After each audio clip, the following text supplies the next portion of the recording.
Hi everybody, happy holidays from the Granite Theater. At this time, it's really important that we support local business. I'm a portrait of supporting local business today. I'm wearing my hat from Deja Vu. I'm wearing my pajamas from Practically Perfect, and we're going to read a book called Mortimer Mouse and the Christmas Gift by Ardith M. Schneider, and he is a local author. The Granite Theater is a local business also, so please support us as we navigate through these challenging times. It was December, with signs of winter evident on the Rhode Island coast. Mort and Max noticed not only the longer shadows on the croquet court of the Ocean House and the roses getting brown, but also fewer people around. Walkways and porches of the hotel were almost deserted, and the holiday decorations had started to appear.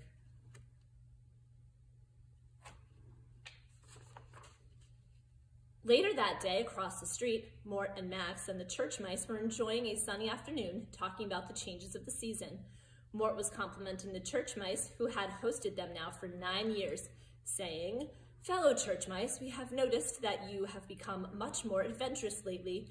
You are still cautious like me, but you are really having to get about exercising more. Now that winter is coming, it won't be as easy to keep that up, especially when there's snow on the ground," added Max. While the church mice scurried off to their nests among organ pipes, Mort, Max, and the chief lagged behind to go into the chapel together. Chief was what all the mice called the director of the church mice, because he was fair. They all thought he was a good leader. He always carried a red handkerchief to clean up messes and wipe away a tear. "I hear what you are saying," said the chief. "We will have to plan some indoor exercises," he continued as the three of them stopped to talk on their way to the nest. Max, ever active, had to test out how fast he could slide down the kneelers. "We don't mean to intrude on your lifestyle," said Mort. "We just want to make sure all stay fit for quick escape and narrow passages."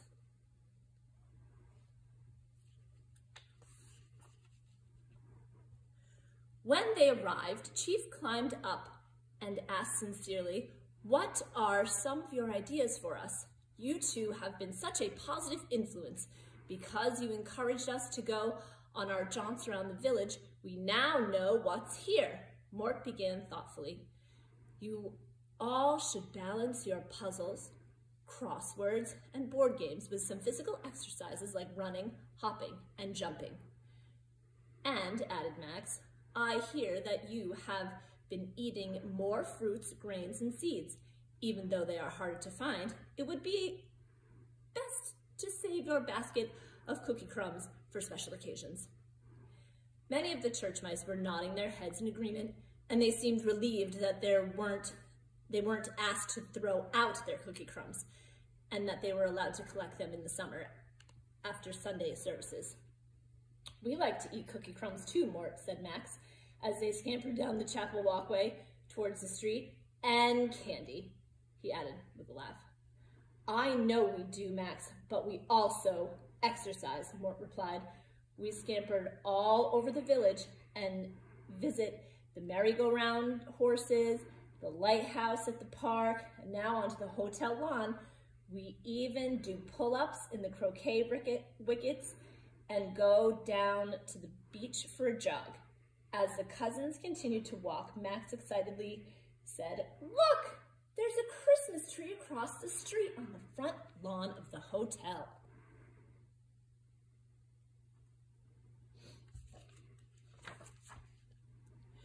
"Just look at that Christmas tree, Mort," Max squealed as he danced around on the stone wall. "Maybe we should sneak into the hotel before it snows. I really would like to see the decorations, and maybe we could find something small to bring back to the church mice," replied Mort. "Oh," whooped Max, "that would be so nice to give them a gift. Let's make a run for it." When they were almost at the front door, Mort said nervously, "What are you looking at, Max?" "There's a huge wreath up there, just begging for Mouse to swing on it, Max replied playfully. No such side trips, Max. We have a goal. We're going to see the Christmas decorations, and that will be quite enough. Mice aren't exactly welcome guests at the Ocean House, advised Mort, the practical cousin.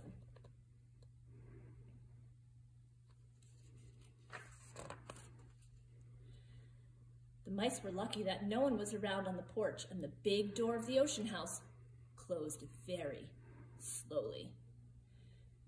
Lead into the lobby, Max, whispered Mort. If you see any people, run right into the little store and hide. I'll be right behind you.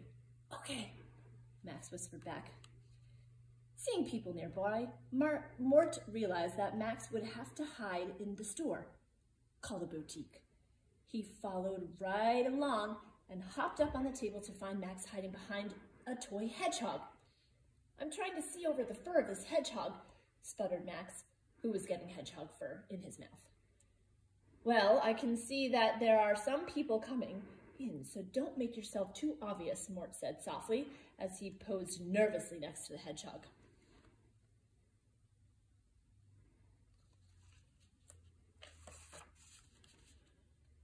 It wasn't long before Fidgety Max was investigating more toys. Mort was alarmed to see him pretending to be asleep in a little mouse bed. Get out of there, Max hissed. Mort, someone might decide to buy you. You said not to make myself too obvious, Max replied, opening one eye. When no one is around, let's sneak through the lobby to the Christmas tree, said Mort as he jumped down off the glass shelf. Mort was horrified to see Max scamper up onto the plant stand on the way from the boutique to the Christmas tree. Max, no side trips, Mort squeaked as softly as he could. But I just saw part of a cookie sitting here, replied Max. Take a quick nibble and then get down from there. I can see the tree and a table with jars of candy.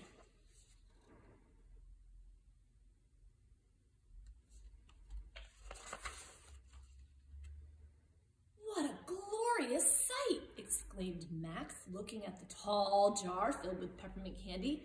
It is indeed, agreed Mort, but we should go over and see the tree right next to the table. Don't even think of getting the lids off, Max. But it would be so nice to take a few pieces of candy back to the church mice, Max pleaded. The tree is awesome, Mort remarked with glee. Be careful, Max. You just knocked one of the balls off the tree. Oh, I'm sorry. Will you pick it up while I climb up a little higher, Mort? Said Max, weaving his way in and out of the branches.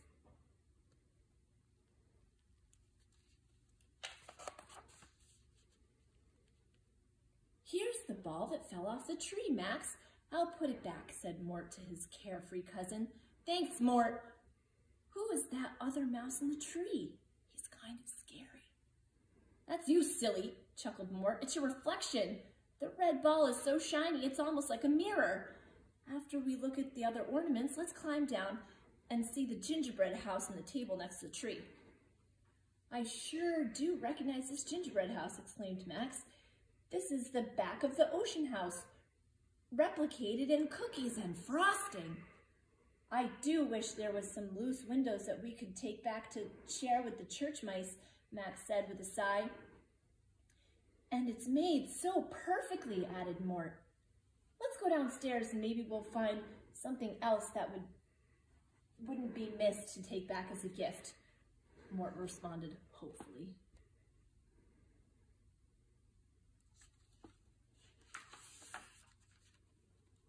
Max just came down the stairs in the normal way.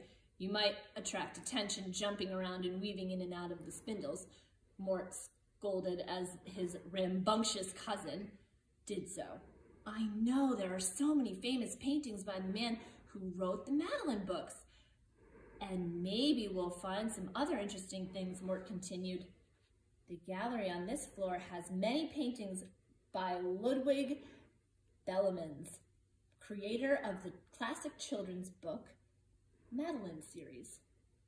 We can't just rush through the gallery without admiring the paintings, Max, said Mort. Looking up at the restaurant scene, yikes! It looks like this man is going to throw a chair at something on the floor.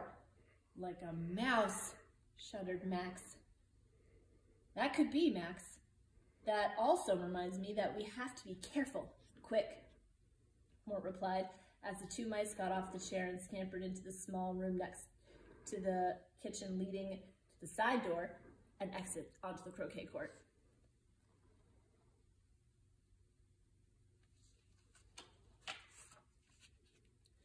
Look at these shells, Mort, Max said enthusiastically. Maybe we can take one of these back to the church mice for their nests. We can't take these shells, Max, said Mort. They are painted right onto the floor. It's called trompe l'oeil, and it means to fool the eye. It certainly fooled you, Max. What fun to have these little surprises, Max chuckled. After looking at the shells, the mice turned around and saw something curious in the opposite corner. What do you think of that, Max? Asked Mort. I have no idea what it is or what it does, said Max. It looks like an old bingo cage they used when my grandmother mouse watched guests play bingo here at the old hotel, replied Mort. Do you think that they're going to throw it away? Asked Max. I think so, declared Mort in a convincing squeak. And they will probably be happy to have us take it away. I have a great idea for it.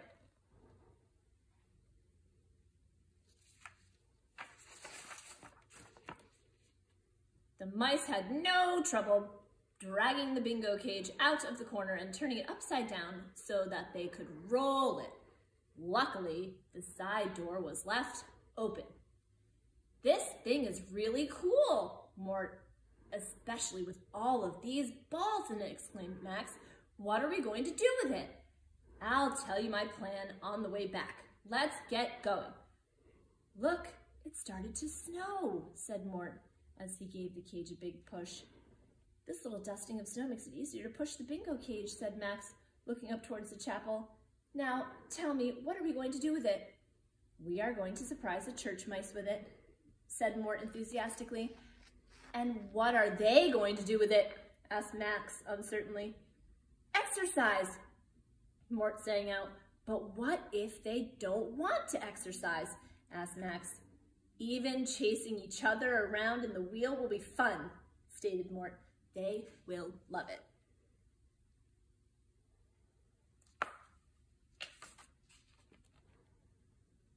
Although there was hardly a soul around, the mice looked both ways before they crossed the street to the chapel. Max continued, I hope you're right about the church mice loving the exercise wheel. Of course.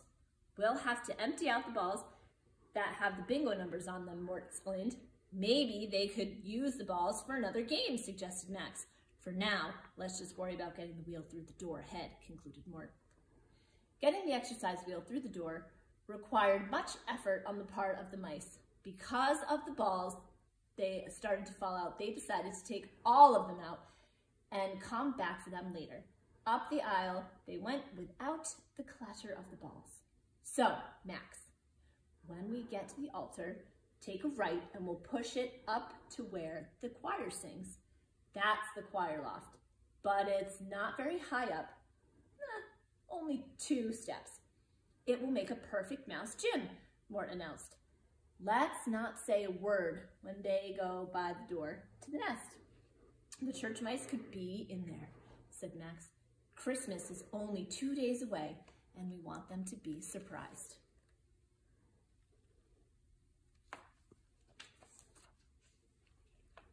The 2 mice got past the door to the nest without being detected by the church mice. With Mort pulling and Max pushing, they got soon-to-be exercise wheel up the stairs. They couldn't believe their success so far. Okay, muttered Max. Now, aren't you glad we took the balls out back there at the chapel door? I certainly am, Max. Will you go back and get them while I set up the wheel? Mort asked anxiously. Look, Mort, while you were parking the exercise wheel, I was collecting the balls we left in the front door.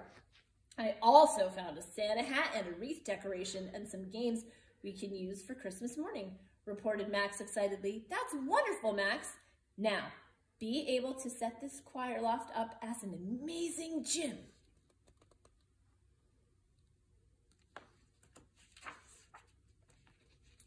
On Christmas morning, they were finally ready. They climbed up to the microphone pole and turned on the switch. Then they both squealed together, "Rise and shine, church mice! Come to the choir loft and see your Christmas surprise." Then they listened. Very soon, they heard the creak of the door to the nest and the scampering of little mice feet. "Here they come. Let's hop on the microphone pole and slide down to greet them," whooped Max. As they arrived and surprised mice started arriving into the choir loft, Max shouted, "Line up and jump in the opening on the top of the wheel, like this." One little mouse was so anxious to try the wheel that he jumped in before he listened to the directions. "Don't worry," Mort said, beaming. "I'll start you off going around and around. 2 at a time, please."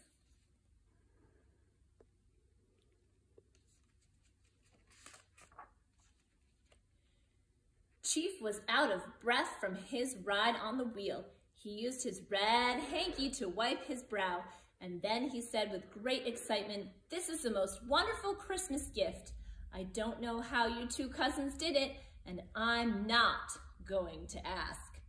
"Just as well," said Mort with a sly little smile.